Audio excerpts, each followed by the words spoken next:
Hello guys. मेरा नाम है मीत और मैं एक साइबर वॉरियर और साइबर वॉलेंटियर हूँ। साथ ही में मैं एक एथिकल हैकर और एक कंप्यूटर साइंस स्टूडेंट भी हूँ। तो आज मैं इस वीडियो में बात करने वाला हूँ साइबर क्राइम किस तरह के होते हैं और उनसे बचा कैसे जाए। साथ ही में अगर आपके साथ कोई भी साइबर क्राइम हुआ हो तो आप उसे रिपोर्ट कहाँ कर सकते हैं। जो भी लिंक मैं आज इस्तेमाल करने वाला हूँ वो सब आपको डिस्क्रिप्शन में मिल जाएगी। साथ ही में मेरी वेबसाइट भी आप चेक कर सकते हैं, वो है devicelover.tech। तो चलिए वीडियो को शुरू करते हैं। सबसे पहले साइबर क्राइम कौन कौन से टाइप के होते हैं, तो आ जाते हैं आइडेंटिटी थेफ्ट पे। तो आइडेंटिटी थेफ्ट ये है कि आपके सोशल मीडिया अकाउंट को सपोज हैक करना, फिर हैक करने के बाद आपके साथ कुछ भी हो सकता है, आपका अकाउंट डिलीट हो सकता है, अकाउंट पे कुछ भी पोस्ट हो सकता है या फिर किसी को भी कुछ भी मैसेज जा सकते हैं। फिर सेकेंड चीज इसमें आती है misuse of photo copies of identity proofs. मतलब आप जेरोक्स करवाते हो कुछ या कुछ भी प्रिंट आउट निकालते हो कोई भी डॉक्यूमेंट का, उसका मिसयूज होना, ये भी आइडेंटिटी थेफ्ट में आता है। तीसरा है क्रेडिट और डेबिट कार्ड स्कीमिंग। मतलब आपका जो क्रेडिट या डेबिट कार्ड है उसको कॉपी करना, ये एटीएम मशीन्स के थ्रू भी हो सकता है। आपको एटीएम मशीन जहाँ पे आप कार्ड इंसर्ट करते हो उसको आपको देखना, एक बार खींच के देखने का वो स्लॉट को, अगर वो निकलना नहीं चाहिए। और आप जहाँ पे पिन डालते हो उसके ऊपर आपको चेक कर लेना चाहिए अच्छे से कि कोई हिडन कैमरा तो नहीं। और स्कीमिंग दूसरे टाइप से भी होती है, कोई वेबसाइट से। अगर आप कोई वेबसाइट, फ्रॉड वेबसाइट होती है कोई, तो उसमें आप ऐसे ही अपनी क्रेडिट कार्ड या डेबिट कार्ड डिटेल्स ना भरिए, कोई भी डिटेल्स ना भरिए। तो जैसा कि ये एग्जांपल में आप देख सकते हैं, Seema visits a cyber cafe to print out her work related document from email. तो साइबर कैफे में वो जो सीमा है वो प्रिंट आउट निकालने के लिए जाती है। जैसे ही प्रिंट आउट आता है वो कलेक्ट करके प्रिंट आउट, और बिना ब्राउज़र बंद किए, बिना अकाउंट के लॉग आउट किए चली जाती है। फिर थोड़े समय बाद सीमा को एक नोटिफिकेशन आता है कि उसके सोशल मीडिया का पासवर्ड एक रीसेट हो चुका है। और फिर वो ट्राई करती है अपने सोशल मीडिया पे लॉगिन करने का और वो लॉगिन नहीं कर पाती, पासवर्ड रॉन्ग बताते हैं। फिर सीमा को कॉल भी आता है बॉस से कि जो भी उनका कॉन्फिडेंशियल प्रोजेक्ट था वो लीक हो चुका है इंटरनेट में। फिर वापस से उसके फ्रेंड का एक कॉल आता है कि सोशल मीडिया में कोई इमेजेस और वीडियोस पोस्ट कर रहा है। फिर उसको वो अपनी जॉब खो देती है। फिर वो जाती है पुलिस स्टेशन और साइबर क्राइम पुलिस स्टेशन, और फिर कंप्लेन कराती है। तो हुआ कैसे, क्योंकि लॉग आउट नहीं किया था अपना अकाउंट सीमा ने साइबर कैफे में। तो हम देख लेते हैं कि टिप्स देख लेते हैं क्या होता है। तो सबसे पहले do not close the browser window without logging out the account. तो सबसे पहले तो अकाउंट आपको लॉग आउट मार देने चाहिए। आप कहीं पे भी अपना अकाउंट लॉग इन करते हो कोई दूसरी जगह, तो आपको तुरंत उसको लॉग आउट मार देना चाहिए। और मैं तो बोलता हूँ इग्निटो विंडो भी होती है, तो आप वो खोल के भी वहाँ पे भी लॉग इन कर सकते हो। और लॉग आउट करना ज़रूरी है। और हमेशा टू स्टेप वेरिफिकेशन या फिर टू फैक्टर ऑथेंटिकेशन हमेशा ऑन रखिए। तो उससे क्या होता है, आप ये टू फैक्टर ऑथेंटिकेशन 2FA सब जगह आपको मिल जाएगा। या आप अपने सारे अकाउंट्स में एनेबल कर दीजिए, चाहे वो गूगल हो, इंस्टाग्राम हो, फेसबुक हो, सब जगह आपको टू फैक्टर ऑथेंटिकेशन का ऑप्शन मिल जाएगा। इसमें क्या होता है, सिर्फ आपके पासवर्ड से काम नहीं चलेगा, आपको एक पासवर्ड के बाद भी एक लेयर होती है सिक्योरिटी की, जिधर आपको OTP आएगा। वो OTP डालोगे तो ही वो न्यू डिवाइस में लॉगिन कर सकता है। फिर हाँ, अपने जो पासवर्ड्स और यूज़र नेम है वो वेब ब्राउज़र में सेव भी ना कीजिए। किसी भी डिवाइस में अपने यूजर नेम और पासवर्ड सेव ना कीजिए। कभी कभी लगता है कि ये इससे टाइम बचेगा, पर कोई भी आपके फिर कंप्यूटर में, अगर आपका कंप्यूटर ओपन है तो कोई भी वो देख सकता है यूजर आईडी और पासवर्ड किस जगह के लिए यूज हुआ है। सपोज फेसबुक का है तो उधर यूजर नेम और पासवर्ड आ जाएगा, तो ये सेव ना कीजिए। और अनऑथराइज्ड एक्सेस पे अलर्ट्स आए आपको, ये सब एनेबल कर दीजिए। और जितने भी डॉक्यूमेंट आपने जो साइबर कैफे में डाउनलोड किए थे वो सब भी डिलीट मार दीजिए। मतलब अपने डॉक्यूमेंट्स छोड़ मत दीजिए जो जगह पे आप प्रिंट आउट या जेरोक्स करवा रहे हो उस जगह पे। फिर दूसरा केस ये है कि मिसयूज ऑफ फोटो कॉपीज। तो फोटो कॉपीज ये है, Suresh applies for home loan for non reputed loan agency. तो उसने अपना पैन कार्ड, आईटी रिटर्न और बहुत सारे डॉक्यूमेंट सबमिट किए। तो कुछ महीनों बाद उसको फिर से बैंक का फ़ोन आता है। बैंक मैनेजर बोलता है कि क्या आपने ऑटो लोन के लिए अप्लाई किया था? तो सुरेश बोलता है नहीं। वो बैंक में जाता है और फिर समझता है कि क्या हुआ। मतलब इसके डॉक्यूमेंट की जो बैंक में थे उससे किसी और को लोन मिल चुका है। मतलब ये एक फ्रॉड ही था बेसिकली। उसका डॉक्यूमेंट का गलत इस्तेमाल करते हुए बहुत सारे लोन अप्रूव हो गए थे किसी और चीज़ के लिए। तो इससे बचने के लिए हम क्या कर सकते हैं? तो नेवर प्रोवाइड डिटेल और copy of identity proof to unknown person और ऑर्गेनाइजेशन। और be careful while using identity proof at suspicious place. कहीं पे भी अपना आईडी प्रूफ या वो ना दीजिए, कहीं पे भी जिधर ज़रूरत हो उधर ही दीजिए। और ट्रस्टेबल ऑर्गेनाइजेशन या पर्सन को अपनी जानकारी दे। मतलब ये सब आइडेंटिटी प्रूफ से वो दे, suppose PAN card, Aadhaar card, voter card, driving licence, address proof etcetera. फिर do not leave your credit और डेबिट कार्ड एटीएम रिसिप्ट। जैसा कि हम कहीं पे भी छोड़ देते हैं, सपोज पेट्रोल पंप पे हमारी जो क्रेडिट कार्ड की रिसिप्ट है वो हम ऐसे ही फेंक देते हैं, या फिर जब हम मिनी स्टेटमेंट निकालते हैं वो भी हम ऐसे ही फेंक देते हैं। तो उसे हमेशा डिस्ट्रॉय करके ही फेंकें। फिर क्रेडिट कार्ड स्कीमिंग इधर देख लेते हैं हम।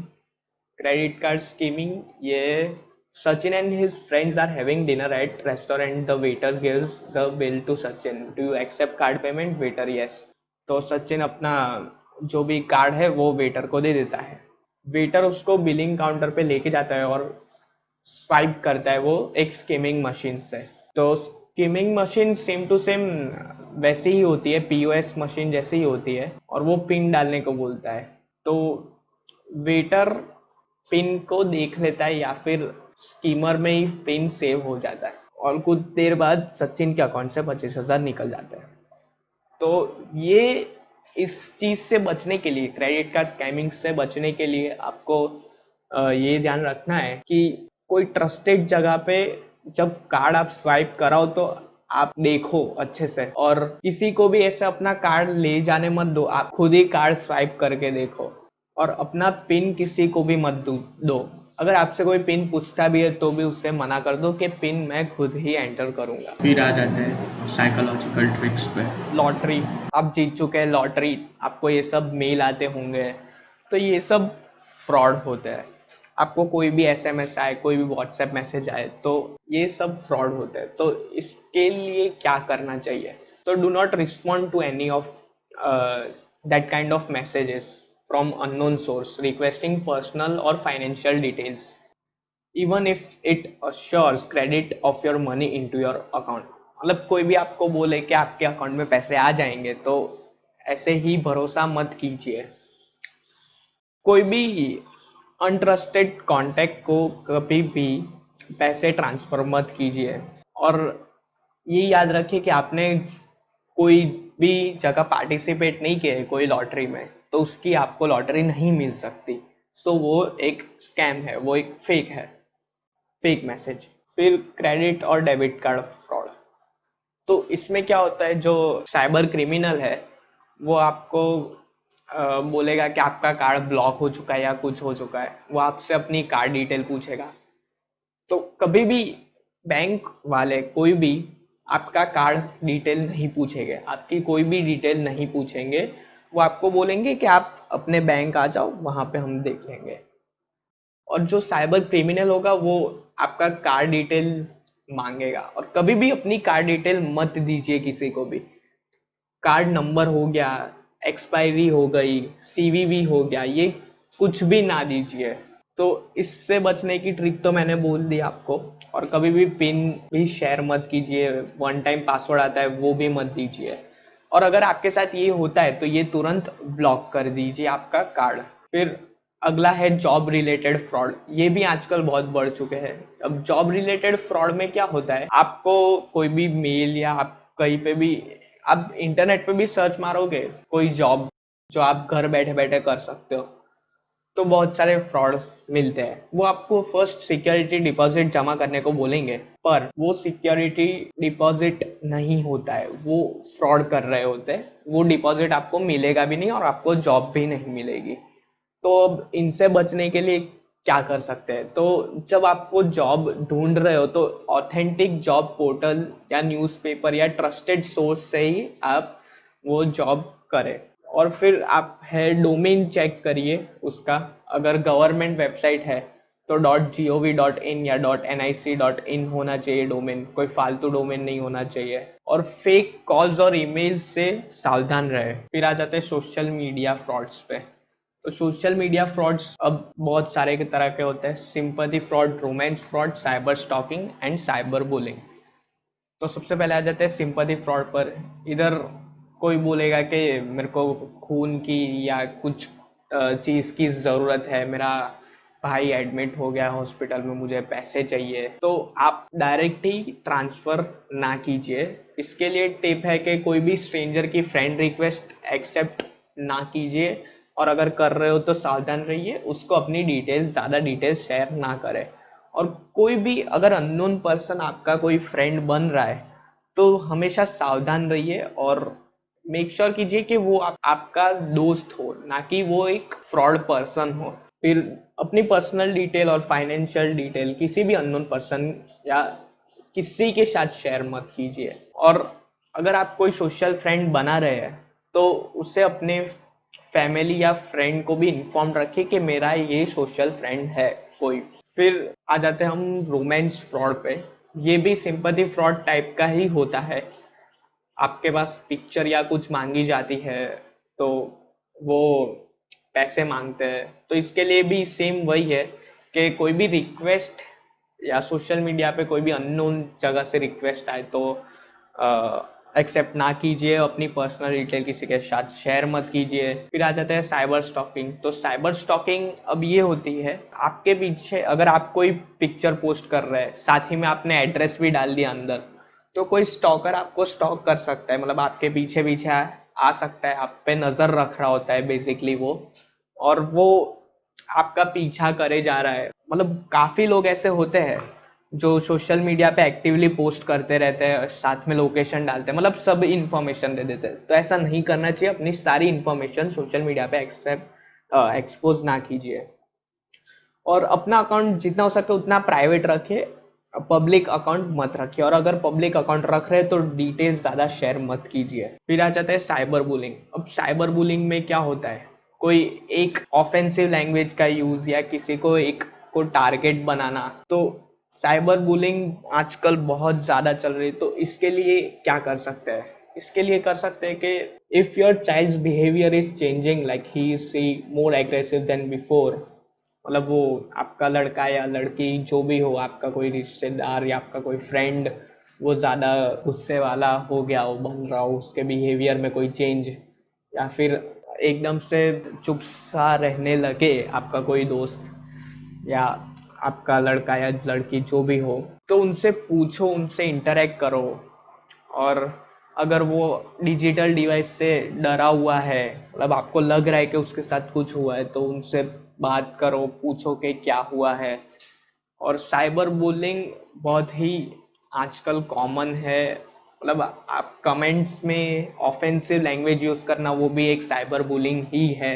तो ये सब आप रिपोर्ट कर सकते हो।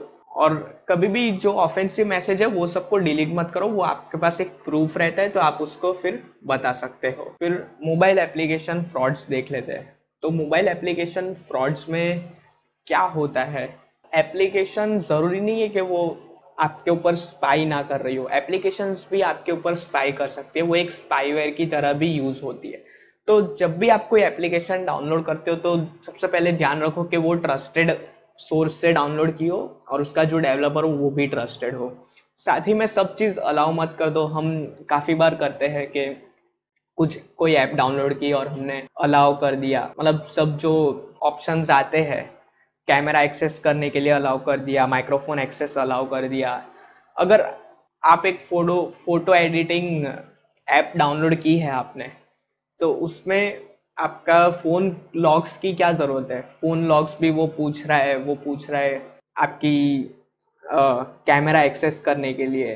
तो वो सब की ज़रूरत क्या है एक फ़ोटो एडिटिंग ऐप को, उसको सिर्फ ज़रूरत है आपकी फाइल्स की और कुछ नहीं, आपके फाइल्स में जो फोटो है उसकी।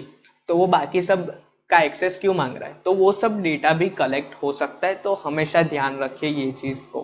फिर ऑनलाइन बैंकिंग फ्रॉड्स पे आ जाते हैं हम। ऑनलाइन बैंकिंग फ्रॉड्स में अब digital payment application related attacks. अब आप यूज़ करते होंगे सपोज गूगल पे, पेटीएम या फिर फ़ोन पे। तो ये सब में होता क्या है, आपको कोई जगह से सपोज फोन आ रहा है कि मुझे ये चीज लेनी है। आजकल OLX फ्रॉड भी बहुत चल रहे हैं, उसके वो एक अलग टॉपिक है, उसके ऊपर भी मैं वीडियो बनाऊंगा आगे। तो अभी इस पे बात कर लेते हैं कि यूपीआई फ्रॉड जो होते हैं वो कैसे होते हैं।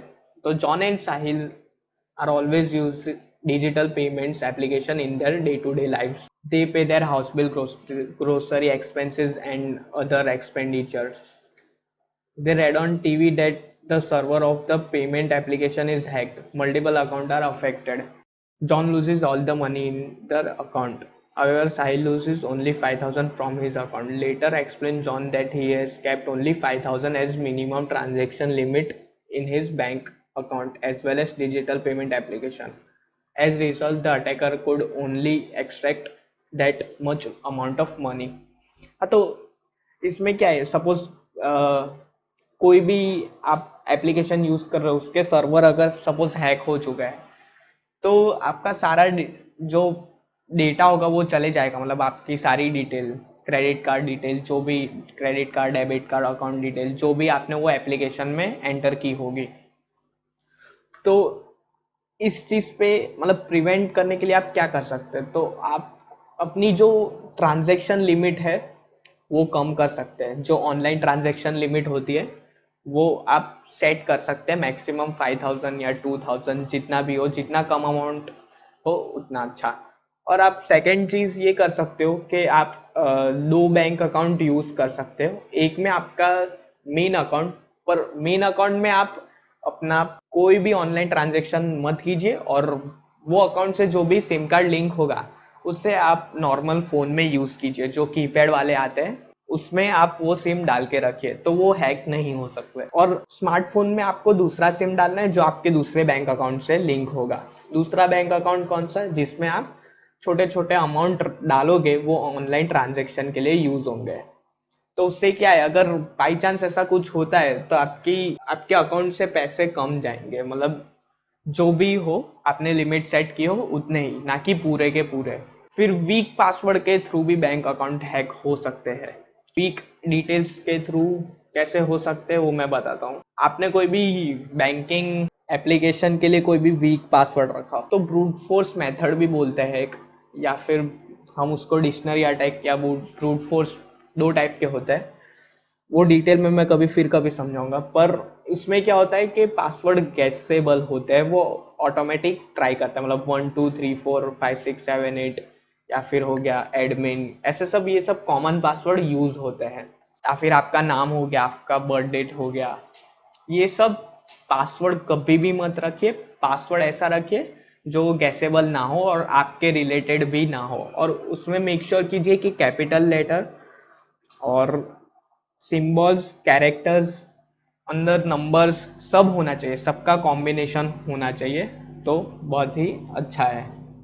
फिर आपको और मैं टिप्स बताता हूँ। आपका जो पासवर्ड है वो 8 कैरेक्टर से लंबा होना चाहिए, मिनिमम 10 का रखिए हो सके तो, मिनिमम 10। और मैं तो रेकमेंड करूँगा 25, पर कोई कोई जगह 25 का नहीं होता है, पर आप 10 के ऊपर रखिए ही रखिए, मिनिमम 10 के ऊपर रख ही रखिए। जैसा कि बोला है कि 2 स्टेप वेरिफिकेशन ऑन कर दीजिए, वो मैंने पहले भी बोला है। और सब अकाउंट का सेम पासवर्ड मत रखिए। उसमें क्या होता है, अगर आपका एक अकाउंट हैक हो गया तो आपके मतलब सारे अकाउंट गए। इसलिए कोई भी एक सेम पासवर्ड सब में ना यूज करिए, सब में अलग अलग रखिए। क्योंकि ये नीचे आप देख सकते हैं, hacking of multiple accounts due to same password, इसलिए सब में अलग अलग पासवर्ड रखिए, सेम पासवर्ड मत रखिए। अब ये है virus attack on personal computer. अब वायरस अटैक कैसे कैसे हो सकता है, तो वायरस एक्सटर्नल डिवाइस से भी आ सकता है, suppose pen drive, hard disk. तो इसके लिए आप मेक श्योर कीजिए कि आप एंटीवायरस यूज करिए, और कोई भी अनट्रस्टेबल सोर्स से पेन ड्राइव या हार्ड ड्राइव मत लीजिए, ऐसे ही मत डाल दीजिए। और आप जहाँ पे भी डाउनलोड कर रहे हैं, तो वायरस भी डाउनलोड हो सकता है आपकी कोई फाइल्स के साथ। आप कोई मूवीज डाउनलोड कर रहे हैं, आप पायरेटेड सॉफ्टवेयर डाउनलोड कर रहे हैं, तो वो मत कीजिए। ऐसी जगह से कीजिए जो एकदम ट्रस्टेड हो। और ऐसे में ही आपके मैलिशियस सॉफ्टवेयर भी अंदर इंस्टॉल हो जाते हैं, जो आपको आप पर स्पाई कर रहे होते हैं। तो इसके लिए और टिप्स मैं बता देता हूँ। कंप्यूटर लैपटॉप में आपका फायरवॉल पहले से ही आती है, वो ऑन कर लीजिए। एंटीवायरस हो तो वो एनेबल कर दीजिए। अगर आपके पास एंटीवायरस नहीं है तो विंडोज डिफेंडर, अगर आप विंडोज यूज कर रहे हैं तो विंडोज डिफेंडर करके आप सिक्योरिटी सेटिंग्स में जा सकते हैं और वो एनेबल कर सकते हैं। वो फ्री ही होता है, तो अगर आपके उसमें एंटीवायरस नहीं भी है तो आप विंडोज डिफेंडर ऑन कर सकते हैं। फिर आ जाते हैं हम, ये जनरल टिप्स है।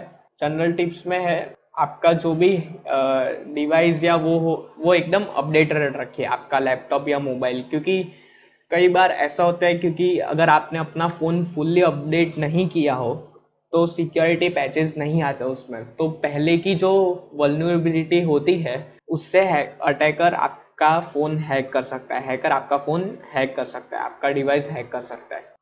पर अगर आपका एकदम लेटेस्ट पैच हो तो चांसेस बहुत ही कम हो जाते हैं आपके हैक होने के। दूसरा आ जाता है कि एंटीवायरस, जैसा कि मैंने बोला एंटीवायरस डाल के रखिए, नहीं है तो विंडोज डिफेंडर ऑन कर लीजिए। फिर है ऑलवेज डाउनलोड सॉफ्टवेयर और application from known on trusted sources. Pirated software कभी मत यूज कीजिए, सिर्फ ट्रस्टेड सोर्स से डाउनलोड कीजिए। और एप्लीकेशन कभी भी अपना OTP, ATM, phone banking pin, CVV number, ये सब कभी भी शेयर मत कीजिए, किसी के साथ भी शेयर मत कीजिए। और आपका जो राउटर का जो डिफॉल्ट पासवर्ड होता है, यूजर नेम और पासवर्ड, मोस्टली एडमिन एडमिन होता है, admin@123 होता है, तो ये चेंज कर दीजिए अपना जो राउटर का जो पासवर्ड होता है वो। फिर ऑलवेज यूज वर्चुअल कीबोर्ड, ये बहुत ही अच्छी चीज़ है वर्चुअल कीबोर्ड। आप कोई भी नेट बैंकिंग की वेबसाइट पे जाओगे तो उधर आपको साइड पे वर्चुअल कीबोर्ड का ऑप्शन मिलेगा, तो आप हमेशा वहां से टाइप कीजिए, ना कि आपके कीबोर्ड से। क्योंकि कभी कभी की लॉगर सॉफ्टवेयर भी आपके उसमें आ सकता है। सपोज आपने कोई मालिशियस एप्लीकेशन या कुछ डाउनलोड कर दिया गलती से, तो आप जो कीबोर्ड के की स्ट्रोक्स है, मतलब आप जो टाइप करोगे, तो वो सब जो भी हैकर होगा उसको पता चलेगा। तो आप अगर वर्चुअल कीबोर्ड यूज करते हो तो आपके की स्ट्रोक्स नहीं पता चलेंगे उसको। फिर आ जाते हैं कि do not do scan all the email attachments for viruses. अगर आपको कोई भी ईमेल आता है और अटैचमेंट आते हैं अंदर, तो सबको स्कैन कीजिए पहले, ओपन करने से पहले सबको स्कैन कीजिए। फिर आ जाते हैं हम, B careful while sharing identity proof and document. तो वो तो मैंने आपको पहले ही जैसा कि बोला कि ये सब शेयर मत कीजिए, आपका जो भी इम्पोर्टेंट डॉक्यूमेंट हो वो हो। और फिर आ जाते हैं हम, आपका IMEI कोड होता है वो एक संभाल के रखिए। और क्योंकि जब भी अगर आपका फ़ोन चोरी हो जाता है तो आप कंप्लेन करके कर सकते हो कि आपका जो IMEI नंबर है वो ब्लैक लिस्ट में चला जाए तो कोई उस फ़ोन से मिसयूज़ ना करे, और आपका फ़ोन ट्रैक भी कर सकते हैं उस चीज़ से। फिर जब भी आप एटीएम गए हो, पिन डाल रहे हो, तो आसपास देख लिया करो कि कोई स्कैमर या कोई है तो नहीं। और जैसा कि मैंने बोला था कि एटीएम डालने से पहले सब स्लॉट एक बार चेक कर लो, जहाँ पे आप पासवर्ड डालते हो, पिन डालते हो, वहाँ उसके ऊपर कोई हिडन कैमरा तो नहीं, वो सब आप चेक कर लीजिए पहले। फिर कभी भी अपना पासवर्ड किसी से शेयर मत कीजिए, और जो भी कार्ड डिटेल है वो कोई भी वेबसाइट पे स्टोर मत कीजिए। फिर हम आ जाते हैं कि इस चीज़ को रिपोर्ट क्या करें। तो इसको आप रिपोर्ट कर सकते हो cybercrime.gov.in पे। यहाँ पे आप रिपोर्ट कर सकते हो ये सारे इस साइबर क्राइम। और भी बहुत तरह के होते हैं, ये बहुत ही वास्ट टॉपिक है, पर अगर आपके साथ कोई भी साइबर क्राइम होता है तो आप यहाँ पे रिपोर्ट कर सकते हो cybercrime.gov.in पे। और साथ ही में आप साइबर दोस्त करके ट्विटर हैंडल है हमारी साइबर क्राइम ब्रांच का, ये साइबर दोस्त करके, आप इसको फॉलो कर सकते हो, तो आपको रेगुलर अपडेट्स मिलते रहेंगे। साथ ही में आप मेरे ट्विटर हैंडल को भी फॉलो कर सकते हो, और मेरे इंस्टाग्राम को भी फॉलो कर सकते हो। मैं वहाँ पे रेगुलरली पोस्ट डालते रहता हूँ साइबर अवेयरनेस की जो पोस्टर्स होते हैं, जो हमें साइबर सेल की तरफ से जो मिलते हैं, वो हम पोस्ट करते हैं वहाँ पे, तो वो भी आप देख सकते हो रेगुलर अपडेट के लिए।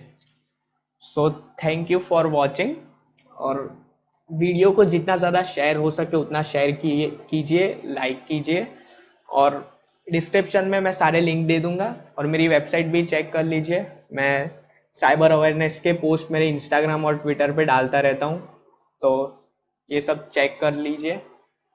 So thank you so much for watching.